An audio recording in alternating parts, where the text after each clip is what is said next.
We'll move on. Then we take what I call the Baptists. Now, I'm really not, very familiar with Baptists.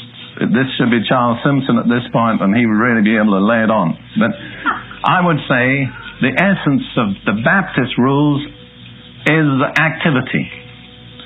You've got to be out to meetings 4 times a week. You've got to be on 3 committees. You've got to do door-to-door visitation, and who knows what else. And if you're not doing those things, you're guilty. Personally, I would say, normally, any Christian that was out to church more than 3 times a week is probably doing the wrong thing.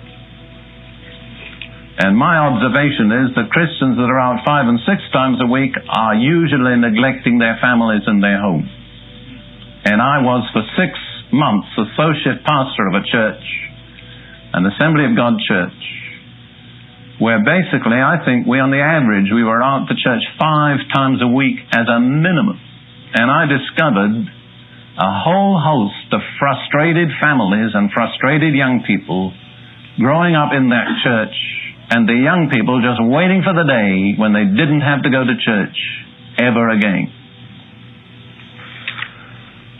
Now, Paul says something about the righteousness of God, which is really breathtaking when you read it right. It's in Romans chapter 4, verses 3 and 4.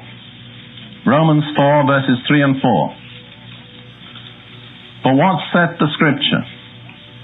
Abraham believed God, and it was counted unto him for righteousness. That's his faith was counted to him for righteousness. Not what he did, but his believing. Now to him that worketh is the reward not reckoned of grace, but of debt. If we achieve righteousness by what we do, then God owes us the reward. We can boldly claim it. But the Scripture says God doesn't owe it to any of us. So we're not going to get it as a reward. What's the alternative? Verse 5. But to him that worketh not, but believeth on him that justifieth the ungodly, his faith is counted for righteousness. That's really an amazing statement for religious people. If you are going to receive the righteousness of God by faith, what's the first thing you have to do is stop working. To him that worketh not, there's nothing you can do. So don't try to do it.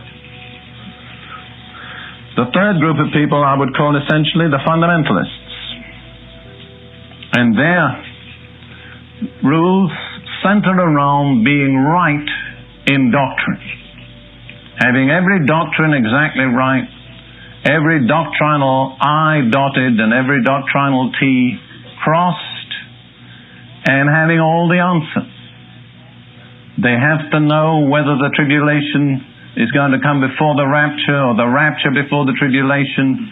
If they don't know these things, they're insecure.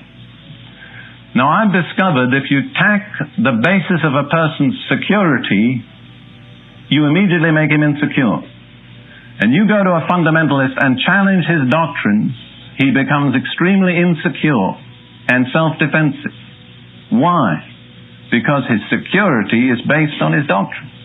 And if he's wrong, then he's insecure. And I want to say that as I understand the gospel, our security in God is not based on being right.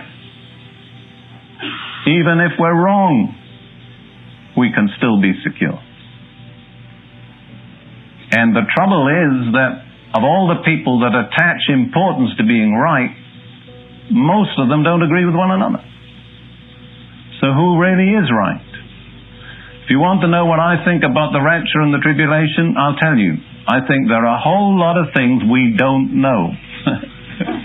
I don't think anybody knows them. I was greatly blessed by what Bryn Jones said when he was discussing the first coming of Jesus.